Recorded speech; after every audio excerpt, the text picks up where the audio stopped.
Muy buenas tardes, noches, tengan todas y todos ustedes bienvenidos a este diplomado en pensamiento crítico electoral. Mi nombre es Juan Abelardo Hernández Franco y esta tarde me acompaña en el soporte técnico y moderación la maestra Mónica Guerrero Rosales, que nos está acompañando. El día de hoy hemos hablado sobre la interculturalidad, hablamos sobre los lenguajes y la estructuración del razonamiento y cómo el pensamiento crítico nos debería orientar en esas formas de pensamiento de diversidad lingüística. También hablamos el día de ayer sobre la política y el pensamiento crítico y cómo el pensamiento crítico en la política nos ayuda a distinguir una cosa de otra. El día de hoy vamos a hablar sobre pensamiento crítico y derechos humanos. Pensamiento crítico y derechos humanos. Vamos a echarle un vistazo. Déjenme mostrarles aquí algunas láminas que hay sobre estas ideas.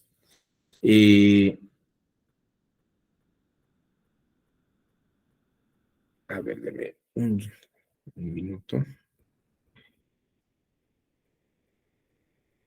Bueno, hay que mencionar aspectos sobre dónde nacen los derechos humanos, básicamente, y qué alcance tiene toda esta idea de los derechos humanos. Porque ustedes han de saber que los derechos humanos aparecen prácticamente en el siglo XX. Hay algunos investigadores que de pronto se han aventado ideas de que los derechos humanos empiezan con Aristóteles y con Platón, señalando que precisamente hablan sobre la dignidad humana, hablan sobre la consideración del espíritu humano y una serie de cosas que bien podríamos decir que, bueno, pues sí, de alguna forma, pues van muy cercanas a, a lo que hoy en día se llama derechos humanos. Pero fíjate que es muy curioso porque Aristóteles era un esclavista, igual que Platón. Entonces, pensar que creyeran en los derechos humanos como nosotros pensamos en los derechos humanos, pues tampoco está tan fácil, ¿no? Eh, esto precisamente nos puede llevar a un debate muy, muy grande sobre ¿tiene lógica o no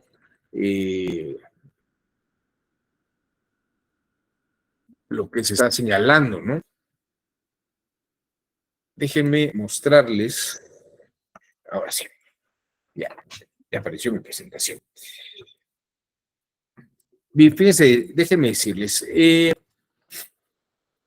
qué momento aparece esa idea de los derechos humanos? ¿Y por qué Aristóteles y Platón hablan de la dignidad humana? Vamos a hacer pensamiento crítico. Vamos a distinguir una cosa de otra. Déjenme aquí comenzar con algunas observaciones que creo que serán relevantes para muchas y muchos de ustedes. Primero, existe una palabra que es la palabra dignidad. Vamos a poner esta lámina que nos va a servir de auxiliar.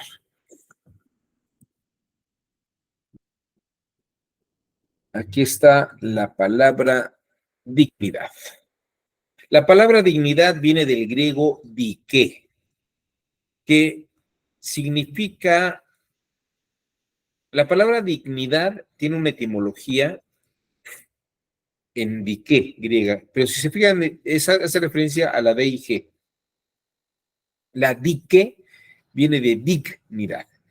Y la palabra dignidad la encontramos en palabras como sindico o sindicato. Sindicato o sindico. Esos fonemas ahí derivan de dique, que se traduce como dignidad. que es distinto al ius. Es distinto al ius. La ius más bien es una proporción en relación de equilibrio frente a otra parte. Pero quiero que vean ustedes, ¿qué es lo que hace un síndico o un sindicato? Esto se los planteo para que veamos lo que es la palabra dique, ¿no? ¿Qué es la dique? Cuando hablamos, ¿qué es lo que hace un síndico? No un cínico, ¿eh? Un síndico da conferencias en las mañanas todos los días del Palacio Nacional. Pero ¿qué hace un síndico? Un síndico,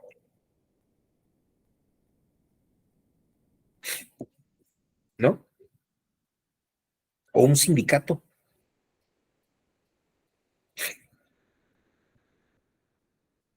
A ver, María del Refugio, te escuchamos.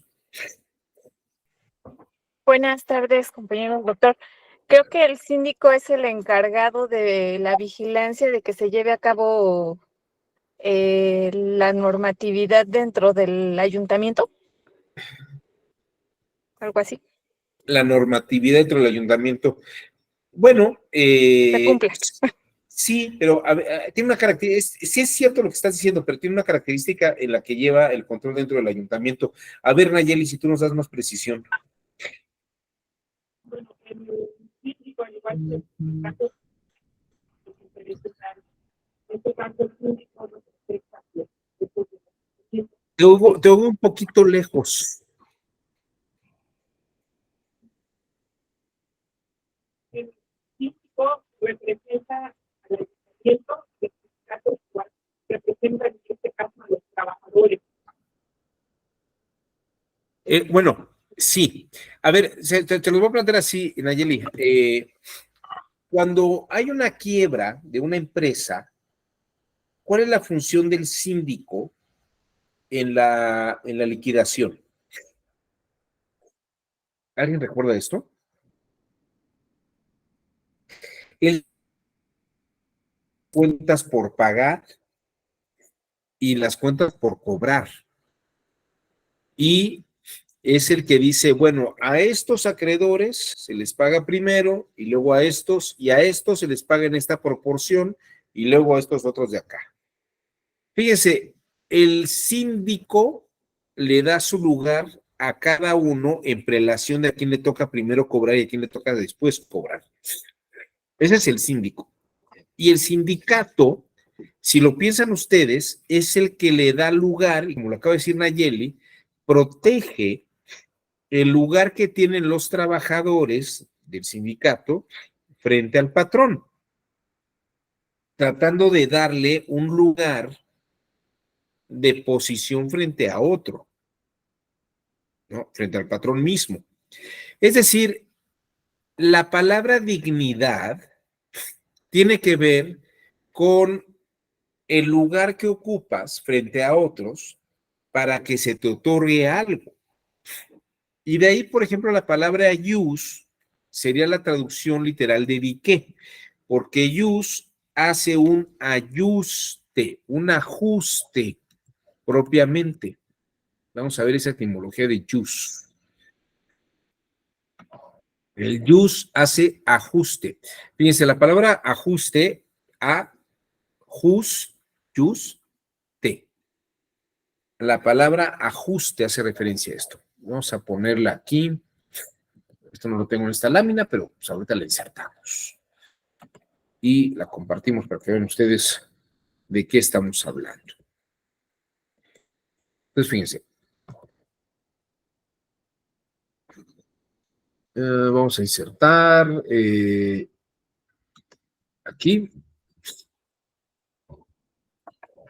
Luz.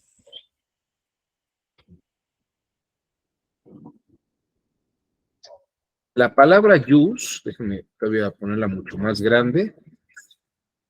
Esto que estoy explicando está en la obra de Tomás de Aquino, donde habla el maestro medieval sobre qué significa justicia.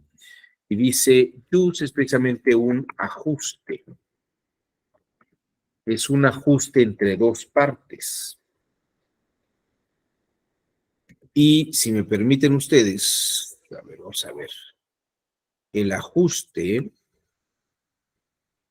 hace referencia al lugar que ocupa, no lo tengo aquí, pero bueno, es el ajuste,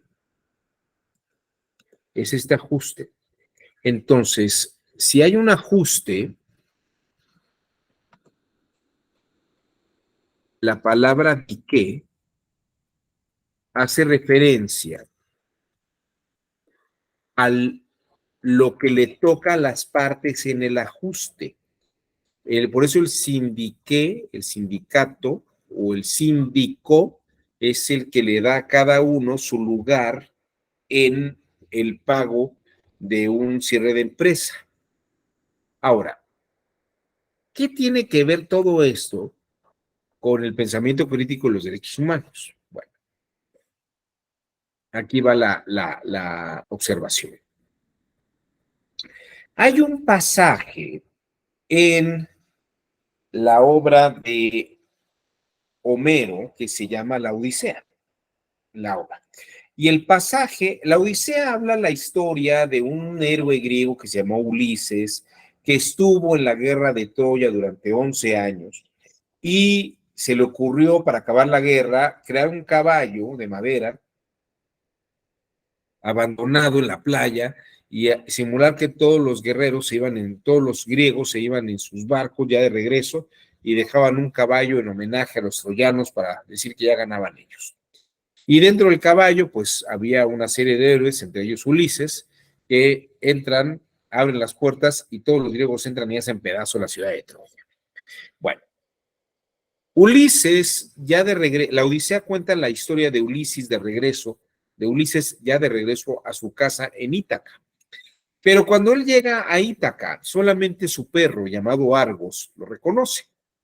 Y se encuentra con que hay una serie de pretendientes que se quieren casar con su esposa llamada Penélope. Y todos los días los pretendientes iban a la casa de Ulises desde hace 20 años esperando a que Penélope ya decidiera casarse con alguno de ellos para que ellos pudieran ocupar el lugar de Ulises, porque no sabían si Ulises había muerto o no había muerto. Y entonces todos los días comían, bebían, hacían fiesta a cargo de la esposa de Ulises y de todos los patrimonios de Ulises, pues porque decían, pues Ulises ha muerto, ¿no? Ella solamente es cosa de que el nuevo esposo de Penélope ya les perdona todas sus deudas. Entonces Odiseo se disfraza de pordiosero para enterarse de qué va a pasar, qué es lo que está pasando ahí en su casa.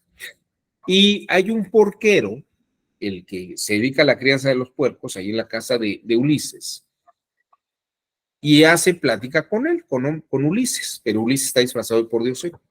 Y entonces Ulises ya le habla de cosas, le dice lo que ha pasado, no revela su identidad, pero habla sobre una serie de cosas y sobre lo que es el honor y la lucha y todo esto. Y le dice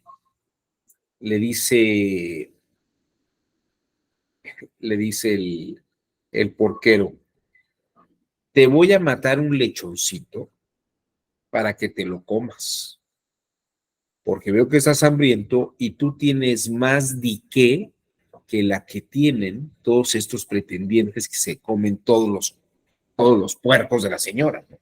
Todos los lechones de la señora.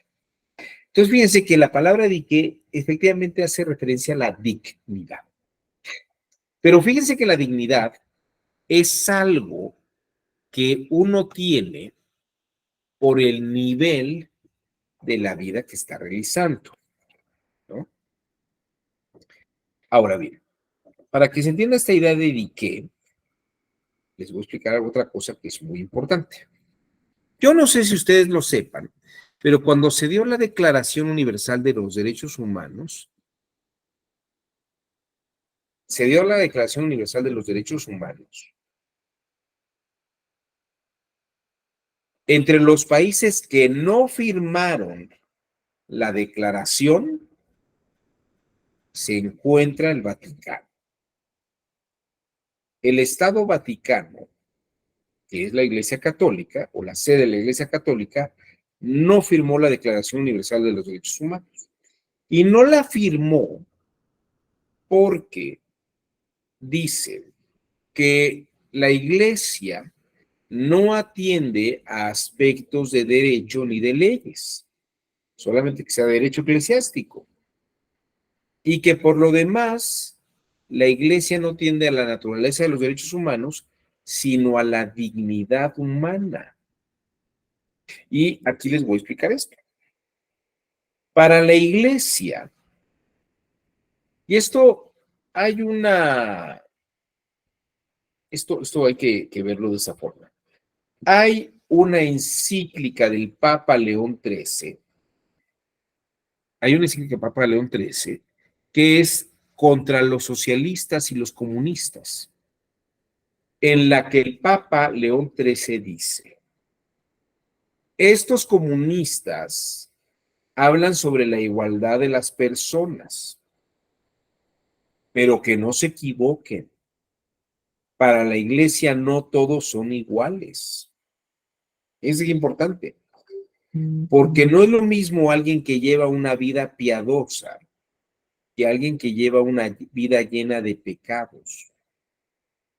Quien llega al cielo es alguien que hace penitencia, que se confiesa, que comulga, ¿no?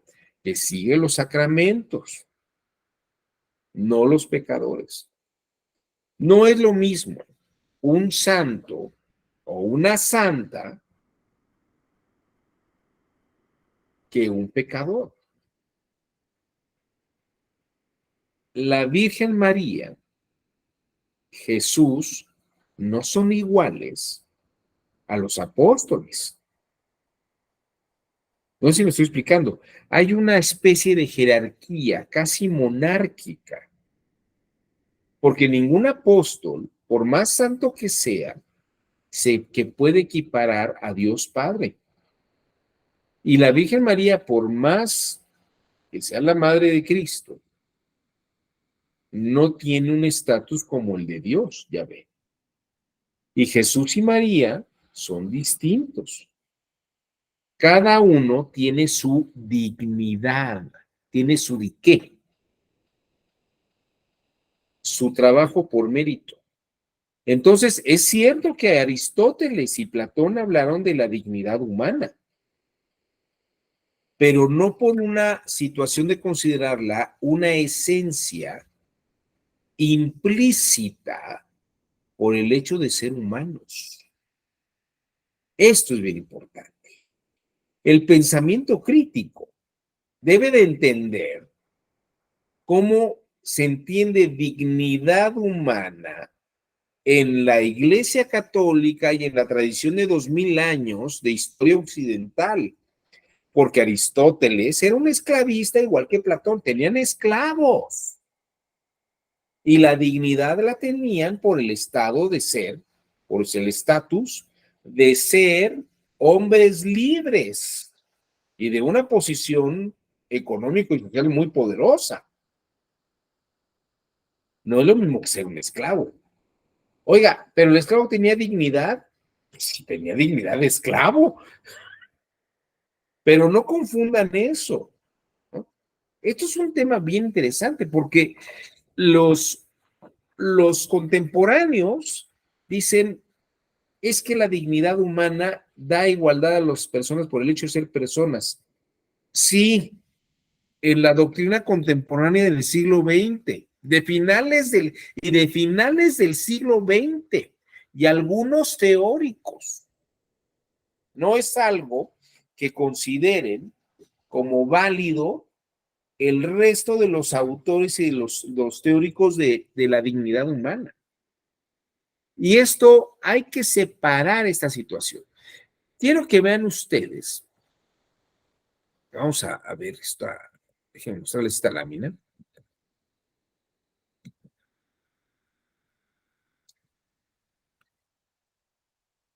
Fíjense, para los para los medievales que seguían la línea de Aristóteles, había jerarquías en razón de la dignidad. Se dividían en lo más bajo, que eran labradores, los labradores, laboriegos, los labriegos. Luego los velatores, los que iban a la guerra, los soldados, los que hacían veli, o vigilancia. Los granjeros y los monjes estaban en un paso intermedio entre el labratore y el velatore. Y arriba están los oradores, los oradores, los que hablan y hablan con Dios porque son el emperador y el papa, los altos clérigos y la nobleza. Y ustedes me dirán, ¿y qué tiene que ver la metafísica, la matemática y la física? Bueno, Aristóteles distinguía los saberes científicos diciendo que lo más básico y lo más mundano en la Tierra era la física. Luego un conocimiento intermedio era la matemática, porque era más que la física, porque no solamente era ver las cosas físicas, sino ya hacer abstracciones de las leyes matemáticas que se aplican en la física.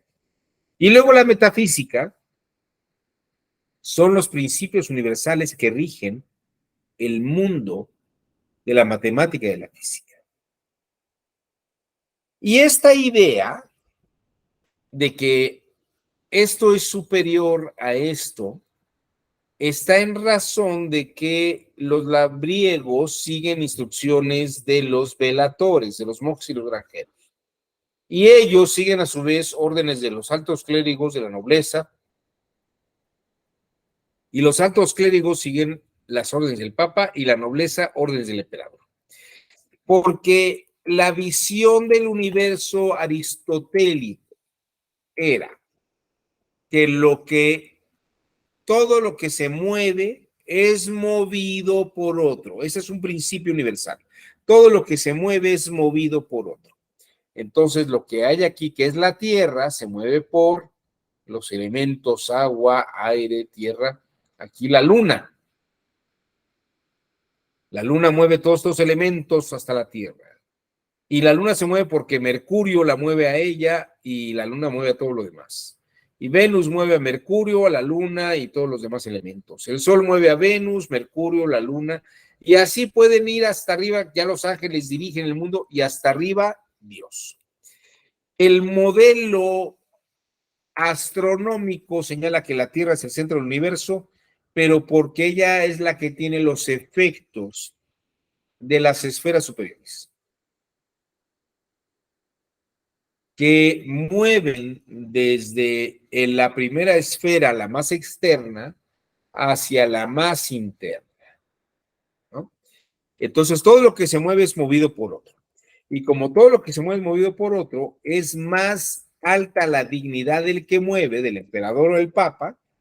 El papa le dice al emperador qué hay que hacer, el emperador le dice a la nobleza lo que hay que hacer, el papa también le dice a los altos clérigos lo que hay que hacer, y ellos les dan órdenes a los monjes, a los soldados y a los granjeros, y ellos a su vez a los labriegos. Porque la metafísica tiene principios que rigen a la matemática, y la matemática rige los principios que rigen la física. Bueno, esta es la lógica de la dignidad, de la dique. No sé si queda clara esta idea. La dignidad es el lugar que ocupa cada uno de las personas en la relación de subordinación de una cosa con otra. ¿Estamos de acuerdo? Ahora bien, vamos a dar un salto importante.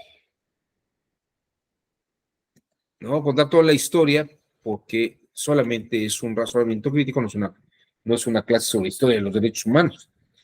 Pero bueno, aquí tienen ustedes a este hombre con un rostro poco amable. Denme un segundo. Me estoy ahogando. Denme un minuto.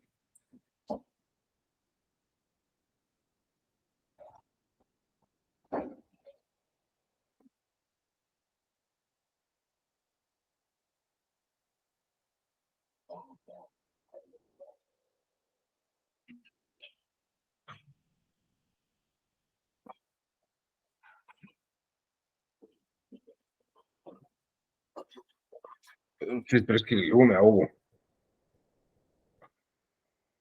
Ya. Juan de Garzón fue un autor, como eran ustedes, del siglo XV, del siglo XIV, del siglo XV, que desarrolló una teoría muy importante que va a impactar en todo el mundo del Renacimiento. Como eran ustedes, pues ya está al final de la Edad Media, pero toda su teoría va a impactar en el Renacimiento. ¿Qué decía él? Decía que si una persona tenía facultad para algo, tenía derecho a eso. Fíjense que es importante. La facultad para hacer algo es igual a tener derecho a eso. Por ejemplo, si un perro ladraba, tenía derecho a ladrar. Si un perro podía mover la cola, tenía derecho a mover la cola. Si una piedra se está quieta, tiene derecho a quedarse quieta. Pero incluso los seres humanos, si pueden caminar, tienen derecho a caminar. Si pueden hablar y expresar su opinión, tienen derecho a hablar y a expresar su opinión. Incluso si pueden navegar por las aguas, tienen derecho a navegar por las aguas. Si tienen derecho a ocupar territorios, si tienen la facultad para ocupar territorios, tienen derecho a ocupar territorios. Entonces, aquí hay una cosa muy interesante que se da con Juan de Garzón, Joan de Garzón.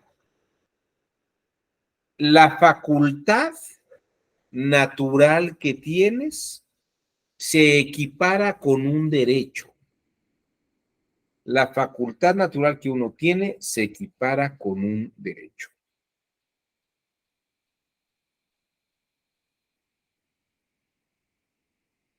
Entonces, no es Aristóteles, no es Platón, no es Tomás de Aquino, es Juan de Garzón quien plantea por primera vez en la historia de la humanidad esta tesis. Si tienes una facultad, tienes un derecho. Y entonces, a partir de esta observación, nace lo que sería una visión moderna de un derecho natural. ¿Por qué? Porque tiene por naturaleza la facultad, por naturaleza debe tener el derecho. ¿Hay derecho natural antes? Sí. En Tomás de Aquino hay una idea de derecho natural. Lo que pasa es que no está del todo claro. Y les voy a decir por qué no está del todo claro. Si ustedes, les digo que no es un curso de derechos humanos, pero se los voy a plantear en estos términos. Tomás de Aquino, que está abajo a la izquierda, era un seguidor de un árabe llamado Averroes. A veces citaba a Avicena, pero leía más a Averroes. ¿Quiénes son Avicena y Averroes? Son dos intérpretes medievales del mundo arábigo que leyeron Aristóteles y lo estudiaron. Y ustedes me van a decir, ¿y qué tiene que ver el árabe con Aristóteles y los derechos humanos? Bueno, una breve historia, nada más para que tengan ustedes noticia de esto. Cuando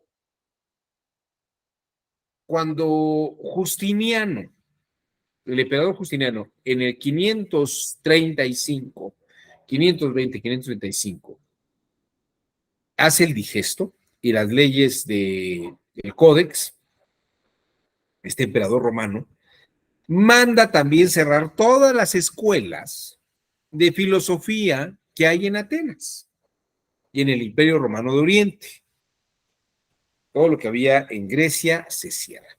Expulsa a las y los filósofos del imperio.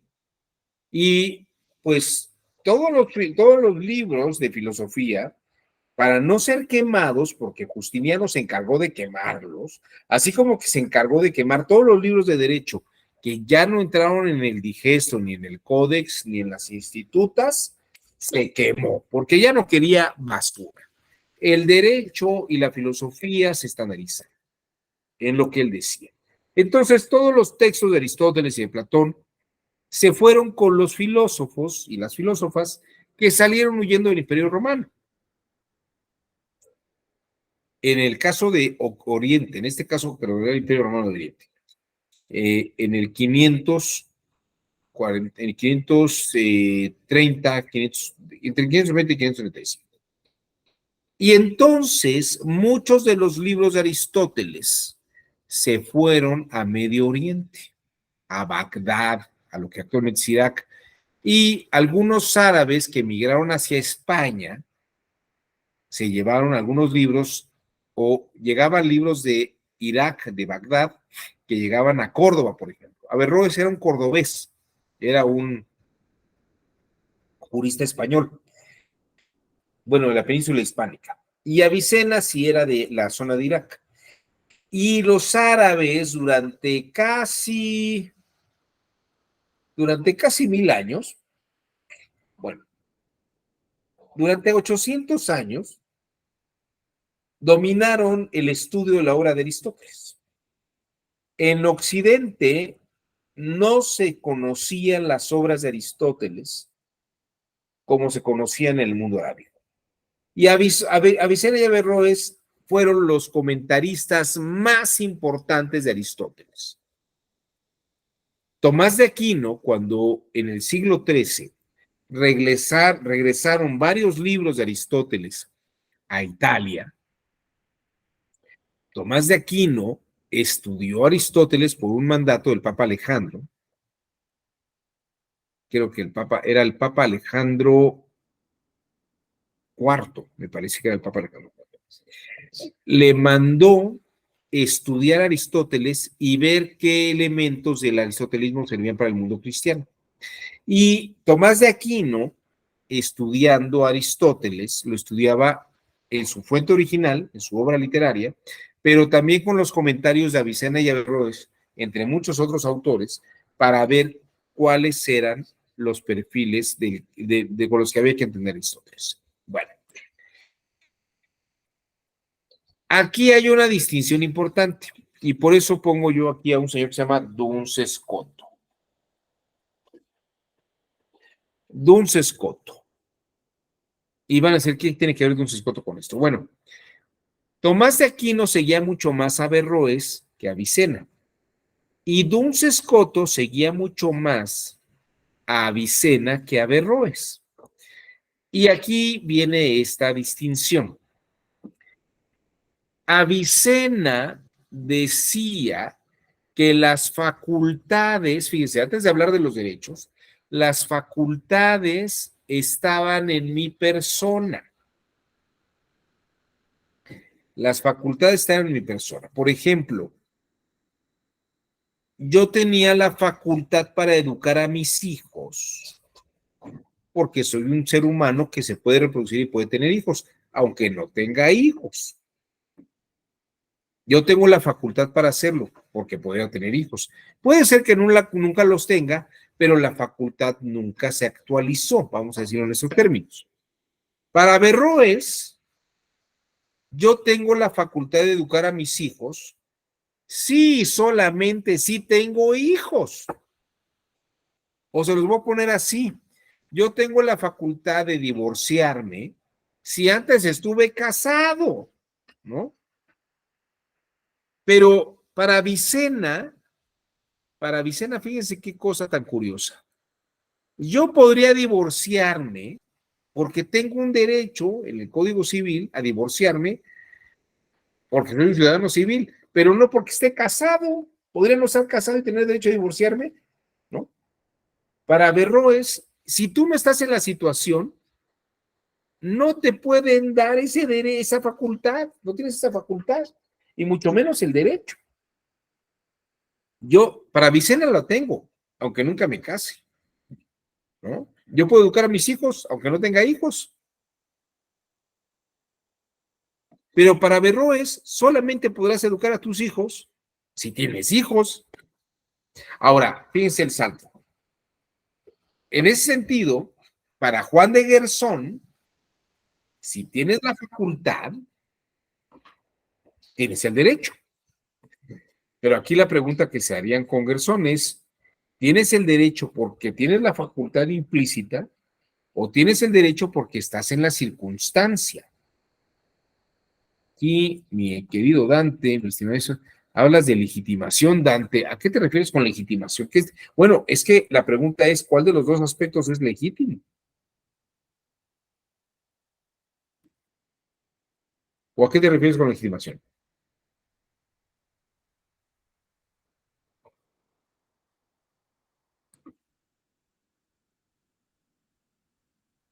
No te escucho nada. No sé si no tienes micrófono. ¿O ustedes lo escuchan y yo no lo escucho?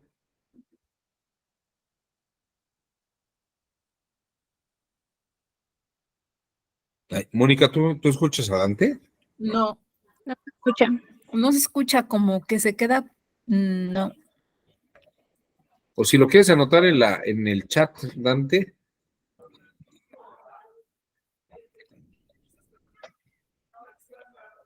Mi gatita acaba de cazar una colibrí o un colibrí.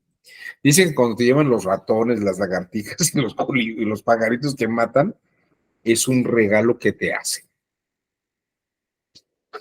A mí lo que me asombra es que cacen colibrís. Tengo entendido que el colibrí es el ave más difícil de pescar, pero mis dos gatitas son expertas en cazar colibrís. Bueno, perdón ustedes. ¿Qué pasó, Dante? ¿Lograste comunicarte? A ver, lo anoto. Bueno, está escribiendo Dante. Bueno, no sé si ven la diferencia. Una cosa es que tenga la facultad en mi persona y la otra, que la circunstancia me la otorgue. O sea, que yo pueda tener hijos. Y de allí el salto a Juan de Garzón. Si tienes la facultad, tienes el derecho. Pero ahora tengo el derecho, aunque no esté en la circunstancia, y ahí hay una serie de variaciones que son muy complicadas. Estas son las cosas que investiga, en todo caso, el pensamiento crítico en razón de los derechos humanos. Los derechos están implícitos por el hecho de ser personas. Si es así, entonces, si está implícito el derecho de ser personas por el hecho de ser personas, entonces, pues la circunstancia no tiene nada que ver, ¿no? Y entonces tengo derechos. Pero si así ocurre, ¿qué pasaría con esta idea de la iglesia? ¿Todas las personas son iguales entonces? Porque parece que cuando alguien rompe la ley, pierde sus derechos y sus garantías, ¿no? O se suspenden. Se suspenden los derechos y las garantías. Tengo derecho, fíjense, voy al extremo. Tengo derecho a mi intimidad si me dedico al crimen organizado y al narcotráfico, si me dedico a la trata de personas, puedo tener derecho a que no me investiguen por derecho a mi intimidad. Es un derecho humano, ¿no? Yo tengo facultad para que no se me... Tengo facultad para mantener mi intimidad. Estas son las preguntas que se hace el pensamiento crítico. ¿Todo el tiempo tenemos derechos humanos?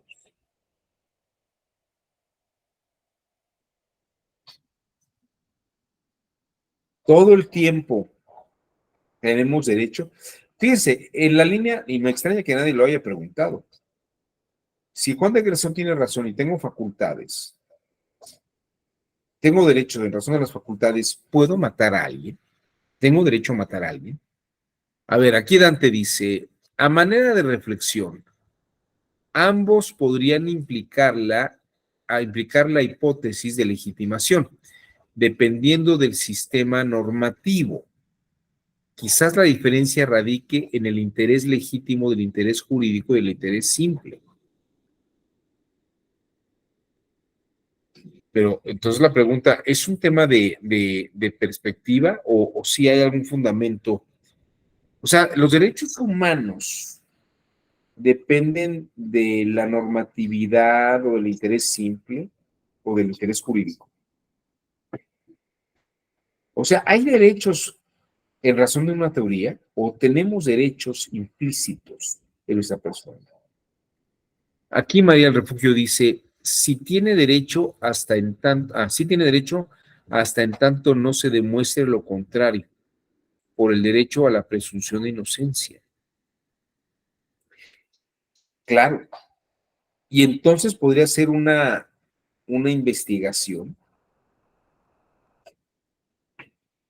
Ahora, el hecho de que no tenga pruebas, eso quiere decir que tiene las facultades. Por ejemplo, doña Elba Ester Gordillo o alguna persona, si yo no puedo probar que la ministra Yasmín plagió su tesis, entonces no plagió su tesis. Estos son los temas que habría que repensar en el pensamiento jurídico.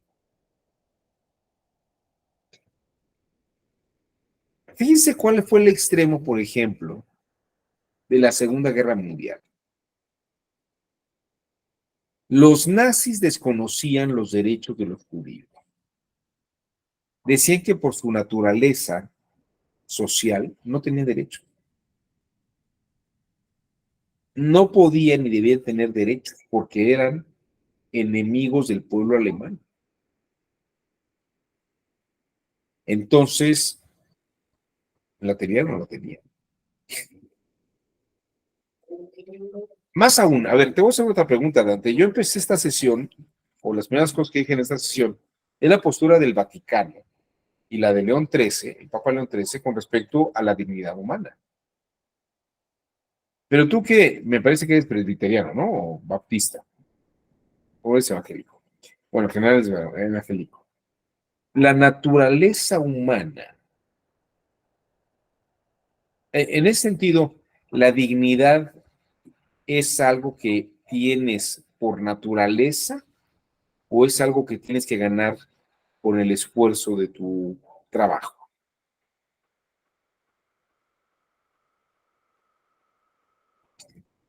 Porque ahorita vamos a ir a ver, María del Refugio, por naturaleza, dice María del Refugio. O sea, la tenemos implícita en nuestra persona. Sí,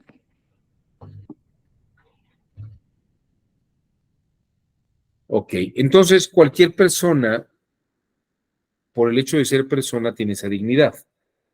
En ese sentido, parecería que entonces Juan de Gresón tiene una lógica muy de Avicena, en cuanto que por el hecho de ser persona y tener facultades, entonces también tienes todos esos derechos. ¿Cierto, no? Ahí es donde se gesta el asunto. Ya no entonces es la dignidad de Aristóteles. Y en ese sentido, la dignidad espiritual sería distinta a la dignidad humana. En la dignidad humana todos somos iguales. Pero el tema aquí es, ¿somos iguales? Eichmann, este oficial nazi que se encargaba de cargar los camiones y mandarlos a los campos de concentración a todos los judíos que cargaban los camiones, a los trenes, perdón. Debía de ser juzgado igual. Él nada más recibía órdenes, ¿no? Él decía que nada más recibía órdenes.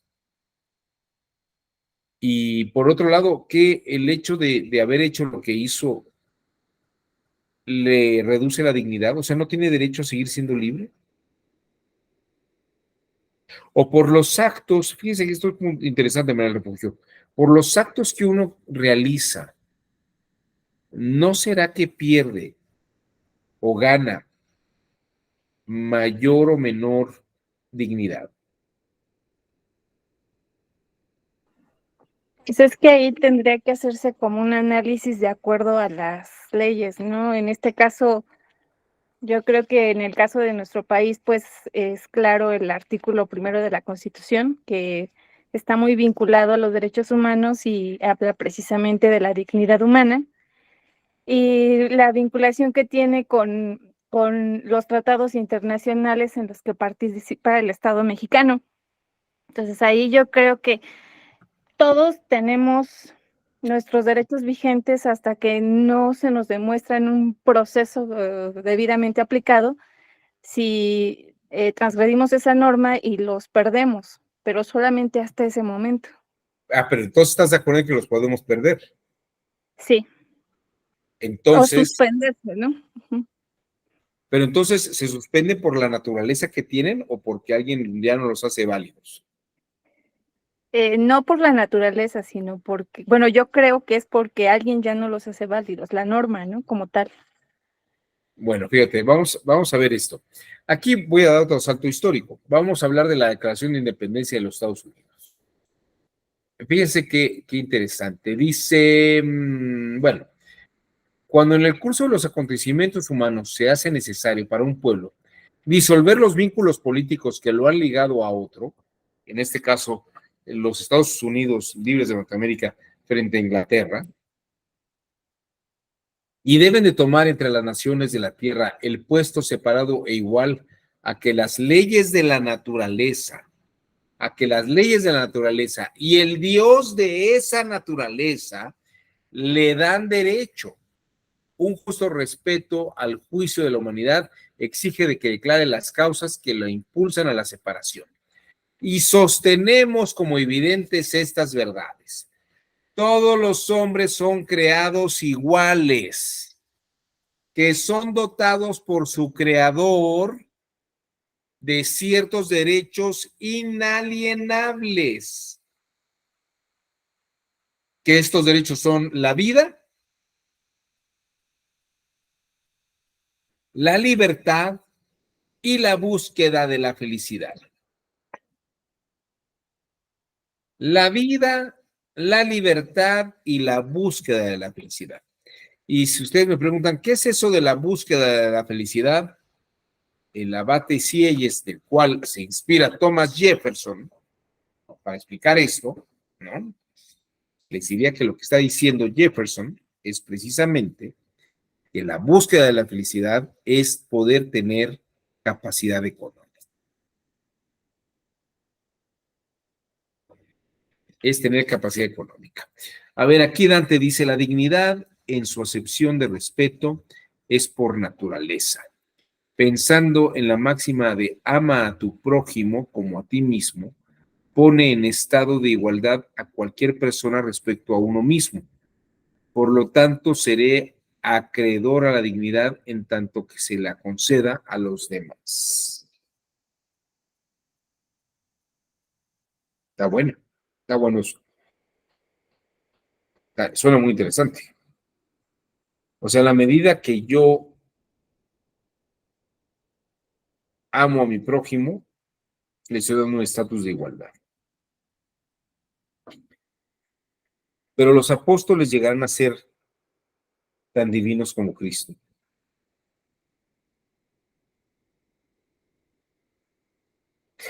¿No te gustó el comentario? Bueno, de hecho, para el presbiteriano y para el mundo evangélico, los apóstoles son muy buenas personas, pero no tienen relevancia, ¿no? Adelante, Dante. A ver si... Ya me cambié de equipo, ¿ya me escucho? Perfectamente. Sí, digo, en el entendido, digo, en la católica apostólica romana y las demás iglesias, bueno, hay diferencias doctrinales respecto de los santos y los apóstoles, digo, los apóstoles en el entendido como seguidores de Cristo y los santos más en el entendido apostólico romano es la beatificación y el otorgarle un estatus a ciertas personas por sus acciones, más no por sus acciones, sino por las obras milagrosas o que por gracia divina hicieron o canalizaron, digamos, no sé cómo expresarlo, digo, no soy apostólico romano. Sí, claro. Sin embargo, en el concilio de Nicea, en el credo de los apóstoles se habla de la comunión de los santos, y ahí se entiende más del latín, los santos son los escogidos, en el entendido de que cualquiera que acepte a Cristo como su Salvador, pues será un santo y será escogido para habitar con él en la posteridad, Ok, ¿no? En ese, digo más en el comentario que hacía es, si yo amo a mi prójimo como a mí mismo, le estoy dando la misma calidad que a mí. Por lo tanto, si yo me falto al respeto, pues les tendría la capacidad o la potencia de faltarle el respeto a mi prójimo. Es decir, si yo altero o daño la dignidad de mi prójimo, bajo esa máxima también me estaría dañando mi dignidad. Es como también se dice, cuando maldices a alguien, más bien te estás maldiciendo también a ti mismo, ¿no? O sea, ese amor es bilateral, vaya, siempre no sé cómo decirlo, es un canal de ida y venida, vaya. Entonces, sí, por eso decía, aunque pareciera que es la elección, la dignidad, que yo le estoy otorgando dignidad a alguien más, no pensaría que no se hace de una forma en sí consciente. ok, O sea, simplemente lo hago. ok. Pero está, fíjate, que entonces regresamos como la idea originaria, que la dignidad sí está en razón de un esfuerzo de una persona. En cierta medida, sí. Pero las otras personas que no están de acuerdo serían igualmente dignas.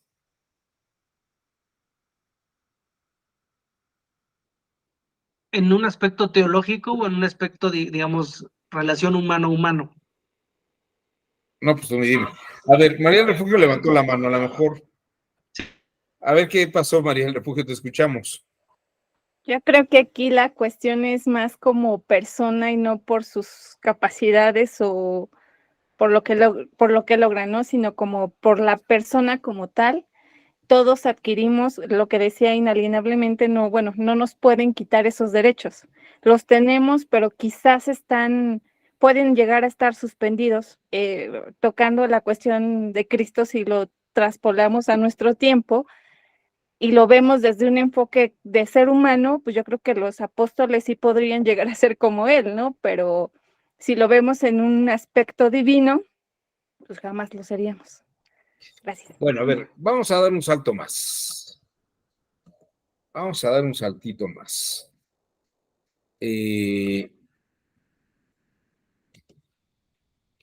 Porque parecería que para los padres fundadores de los Estados Unidos, todos tenemos derecho a la vida, a tener nuestros bienes y a la búsqueda de la felicidad y a la libertad.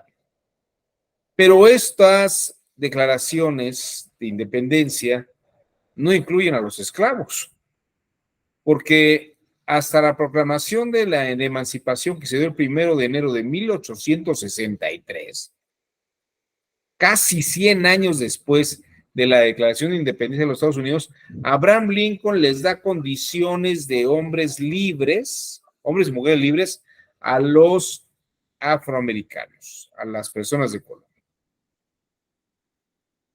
Tenían la misma dignidad del esclavo que el hombre blanco. No tenían los mismos derechos, pero sí tenían tal vez la misma dignidad, ¿no? Incluso les podría decir, tal vez el esclavo que rezaba más o llevaba una vida más piadosa, podía ser tan santo como el dueño de la casa. Cuando Abraham Lincoln da la emancipación, parece que les da igualdad de derechos laborales, sobre todo, a la gente de color. Y entonces se da un estatus legal de igualdad, ¿no? Bueno, más bien hay una libertad en cuanto al derecho a trabajar. Pero a ver, vamos a hacer una distinción que yo creo que es muy, muy importante. Vamos aquí a hacer una distinción muy importante. Cuando Abraham Lincoln les da la libertad de trabajar a la gente de color, le está dando una igualdad social a la gente de color. Fíjense qué es lo que da Abraham Lincoln. Abraham Lincoln les da el derecho de trabajar libremente. No les da el mismo estatus de dignidad. Son personas libres y responden al igual que la ley como personas libres, pero no tienen la misma dignidad social. Esto es lo que pelea Martin Luther King antes de ser asesinado en Tennessee el 4 de abril de 1968. No, bueno, él no estaba asesinado. Este es un discurso que da en Tennessee el 4 de abril del 68. Y precisamente lo que quiere es un estatus de igualdad, no solamente laboral ni ante ciertas leyes, sino quiere igualdad de derechos civiles. Igualdad de derechos civiles. Algo muy parecido a lo que Frantz Fanon hizo en la Martinica, en el Haití, en la República Dominicana, y luego hace en Argelia. Quiere derechos de todos esos grupos marginados. Es muy interesante porque se liberan, se independizan los pueblos de pueblos opresores, pero mantienen a los grupos originarios o indígenas o a la gente de color que secuestran de África como esclavos y a sus descendientes para mantenerlos en un estado de alienación.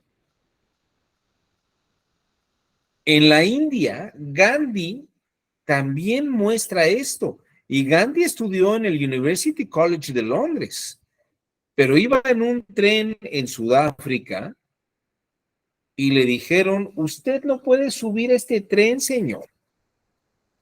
¿Por qué? Porque es hindú. ¿Y qué? ¿Pagué mi boleto de primera clase? Pues sí, pero los hindúes no viajan en vagones de primera clase. Oiga, pero ¿me alcanza para comprar el boleto? Sí, pero no se trata de que le alcance. Su dignidad no es igual a la de un inglés o un hombre blanco.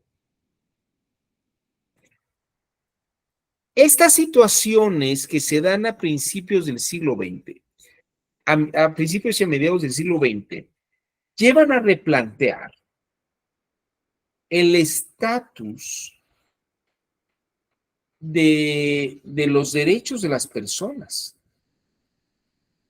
Y sobre todo, cuando llegamos a la Alemania nazi, no hay duda, cuando llegamos a la Alemania nazi, fíjense, los únicos que tenían derecho en la Alemania nazi para poder mantener un alto estatus eran todas estas personas blancas, caucásicas, que tenían un pasado semejante y que eran vistas como semidioses griegos. Aquí nunca van a ver a un judío o una negra o una gitano o gitano, porque no pertenecen a este mundo sociocultural.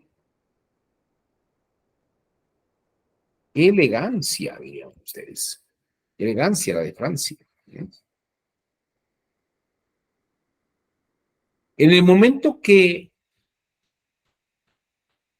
a cierto sector de la población se le trata como ganado humano y se le extermina, ¿qué es la palabra? Se le extermina.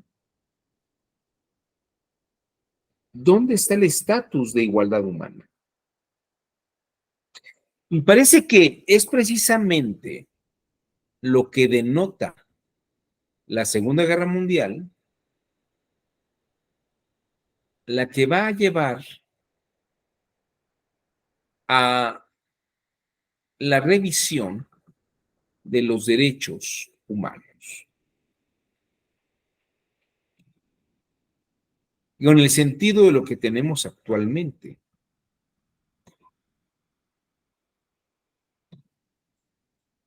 Aquí tienen ustedes a Eleanor Roosevelt, esposa del presidente Roosevelt, Franklin Delano Roosevelt, quien presidió el Comité de Derechos Humanos.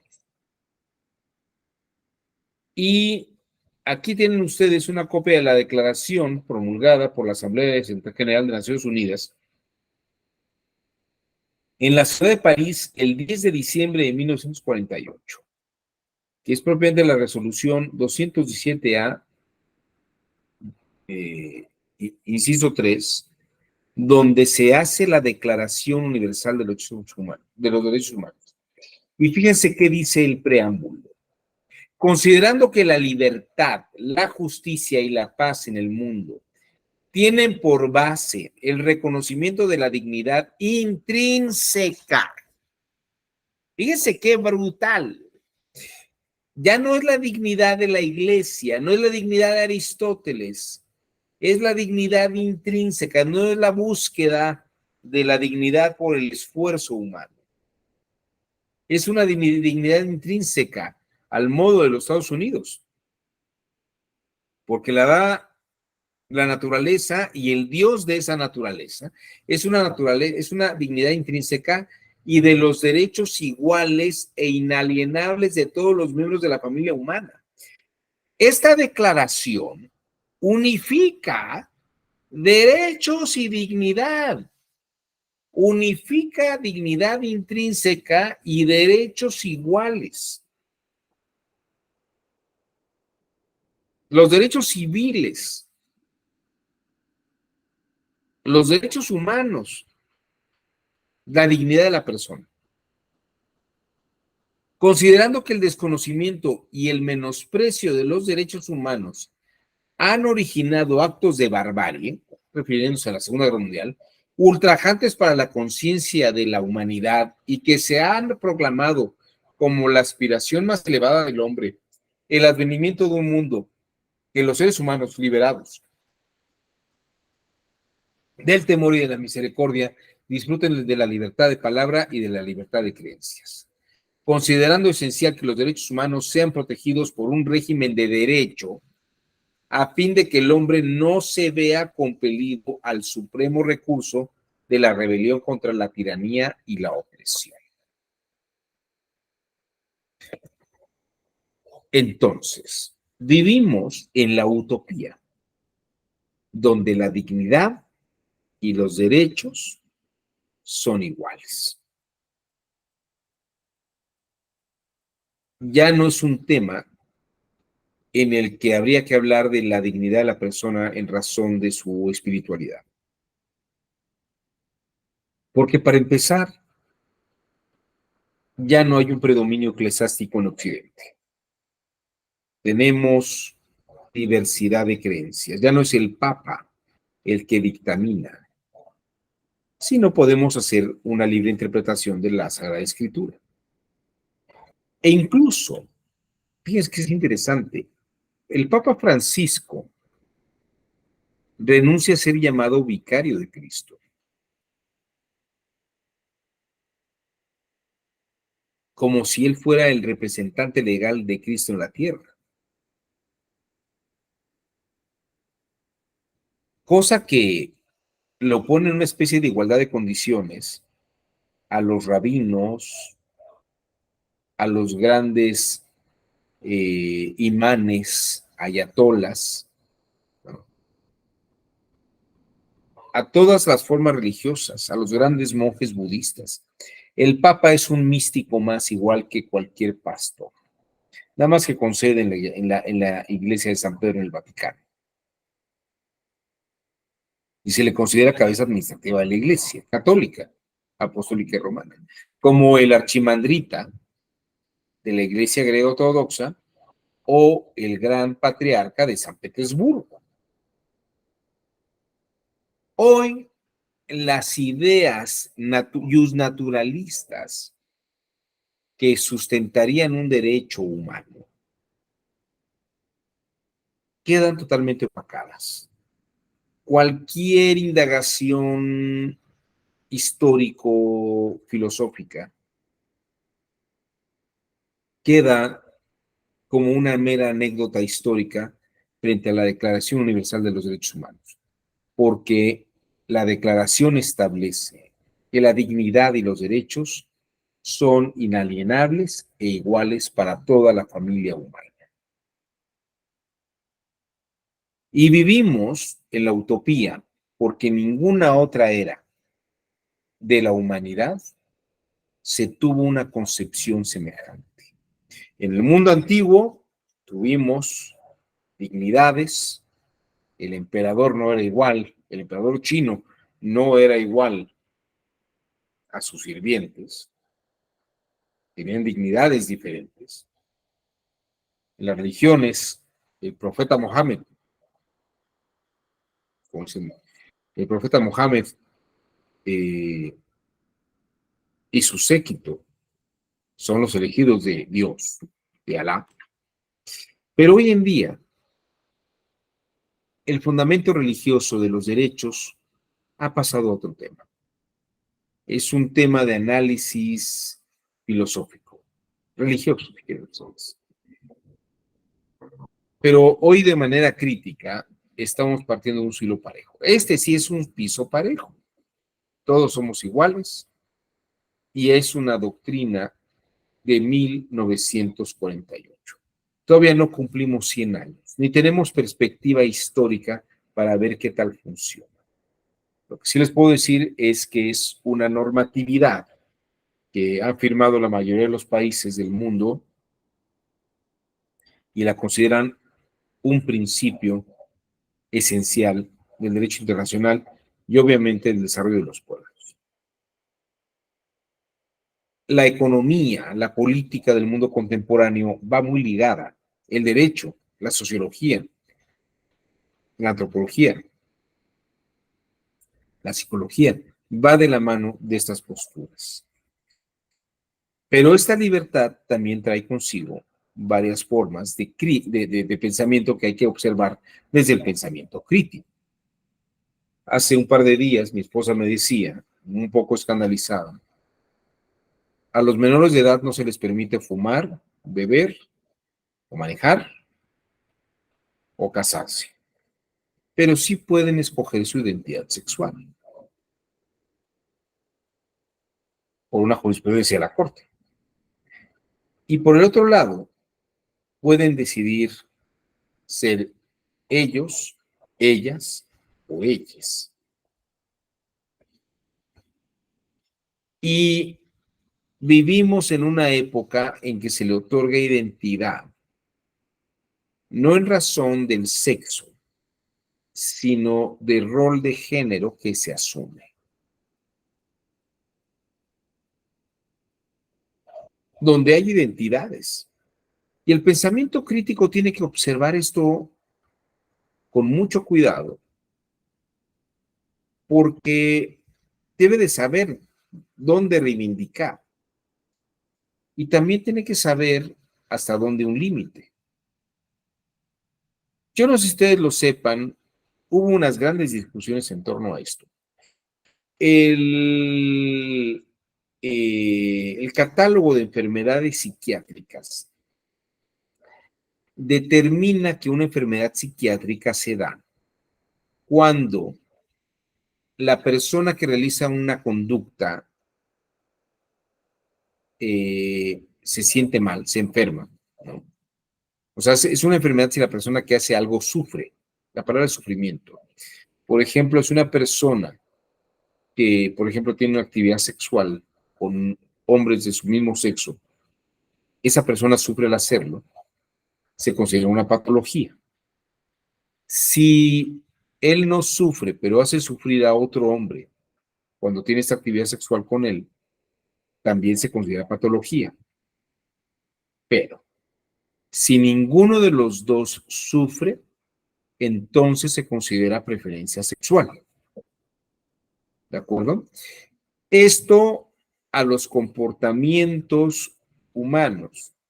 Y en este sentido, esto fue lo que hizo que la homosexualidad saliera del catálogo de enfermedades psiquiátricas, que cuando está consensado entre dos personas y lo hacen por disfrute mutuo, sin que una sufra o la otra sufra, entonces esa conducta ya no es patológica. es una preferencia sexual. El tema es que se debate mucho en la última versión del catálogo de enfermedades psiquiátricas que señala que el deseo de tener sexo con un menor o con una menor, si sufre el menor, pues sería patológico, o si él sufre el adulto o la adulta, sería patológico. Pero si ninguno de los dos sufre y es consensado, también debería ser una preferencia sexual. Pero fíjense que aquí, sin que yo me pronuncie a favor o en contra de ninguna postura, quiero que vean ustedes cómo el pensamiento crítico diría, ese tendría que ser el parámetro, el sufrimiento,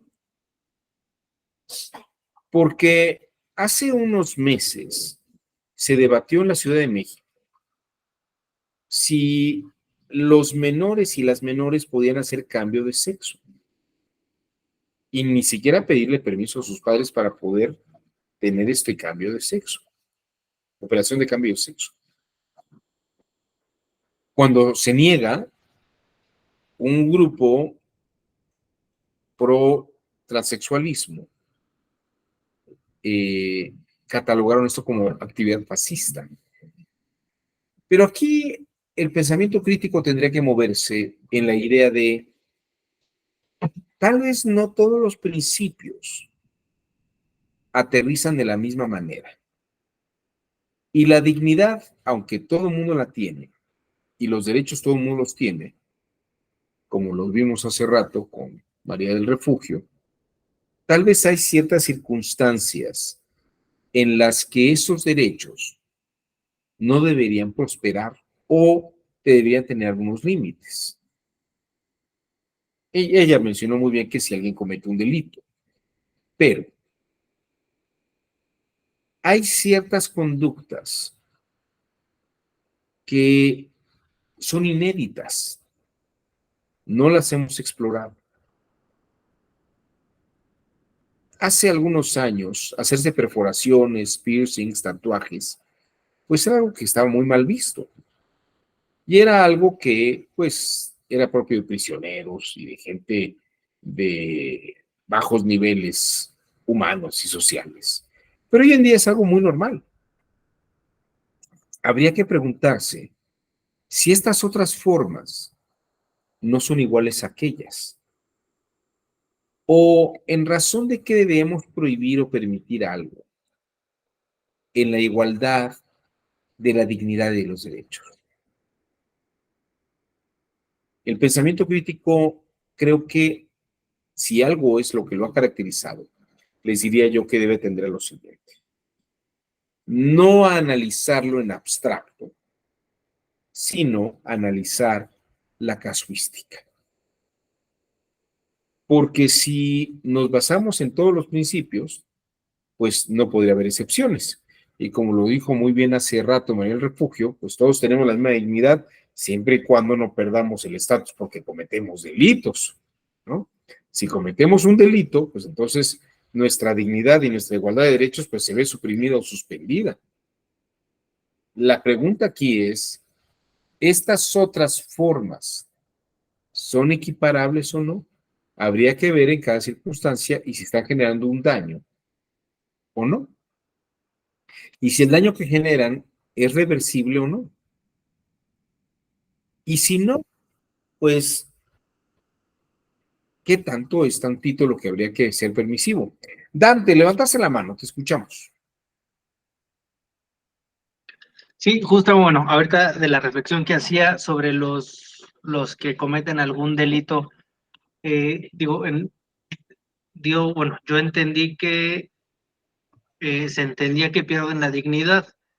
Sin embargo, pensaría que eso no es así, en el entendido de que si los derechos humanos lo que protegen es la dignidad, aún los reos tienen derechos humanos, es decir, como ya eres indigno, te quito el nombre. Como ya eres indigno, te quito la vida. Como ya eres indigno, no te voy a dar condiciones de salud. O sea, irle quitando los derechos humanos, creo que no necesariamente el que cometes un delito y que seas condenado te hace indigno, te va a reducir la dignidad, ¿no? Digo, nada más esa era mi reflexión. Entonces, la dignidad es inherente, digo, pensaría que bajo esa reflexión la dignidad es inherente al ser humano. Aunque cometas un delito, sí, vas a ser castigado, separado de la sociedad, aislado, rehabilitado, que esto es parte de hacerte digno, al ser humano tienes dignidad, que tienes el derecho a ser rehabilitado y reajustado y reinsertado en la sociedad, en un esquema en el que puedas convivir. Entonces, yo pensaría que el hecho de ser reo, condenado, no te quita la dignidad. Y pensemos, digo, la jurisprudencia que determina que los que estén que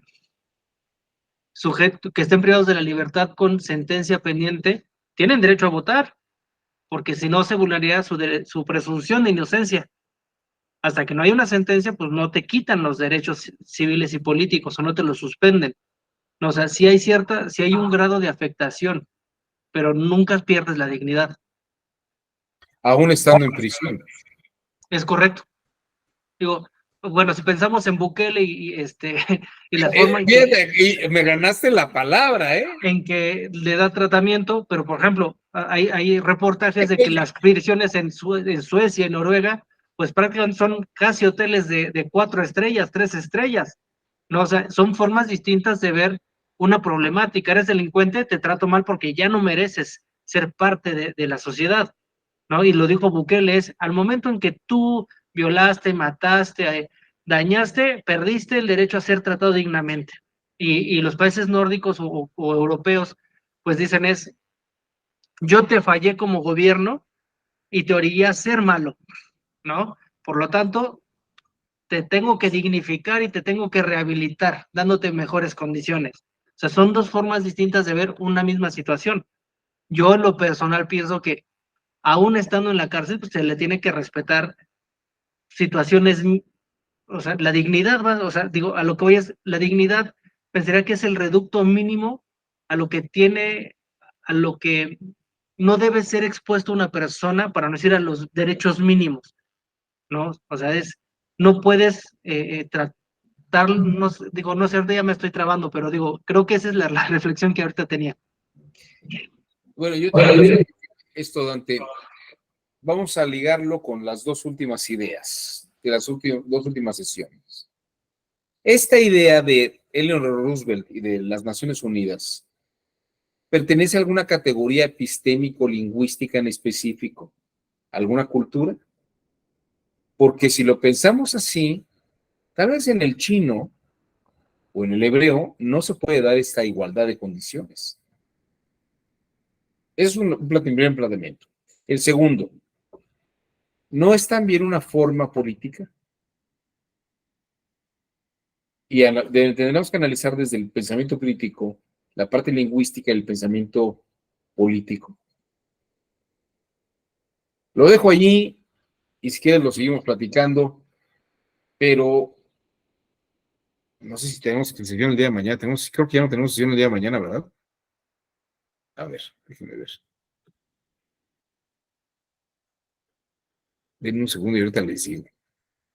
Creo que ya no me toca con ustedes, sino hasta la siguiente semana. No, ya no me toca la siguiente semana con ustedes.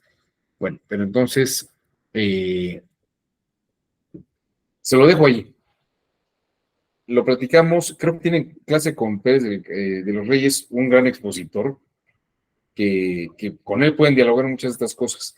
Pero sería interesante, lo seguimos platicando la siguiente semana, que seguramente nos veremos, ¿no? Bueno, pues no sé si alguien más quiere decir algo antes de que nos vayamos, ¿no?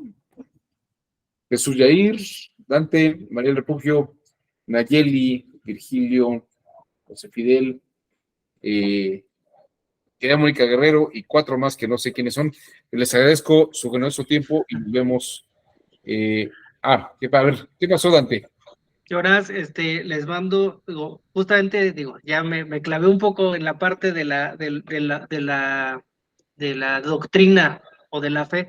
Nada, les mando ahí un versículo de la Biblia que pensaría que habla sobre la dignidad y la igualdad de todas las personas. No, si quieren leer todo el capítulo, pues habla de eso, ¿no? O sea, creo que se ajusta un poco a lo que estábamos hablando. pero digo, no ahondaré más y digo, para tampoco convertir esto en una clase de cuasi teología. Buenísimo, me encantó. Muchas gracias, que tengan buenas noches todas y todos. Hasta luego. Buenas noches. Gracias, buenas noches. Gracias, buenas noches.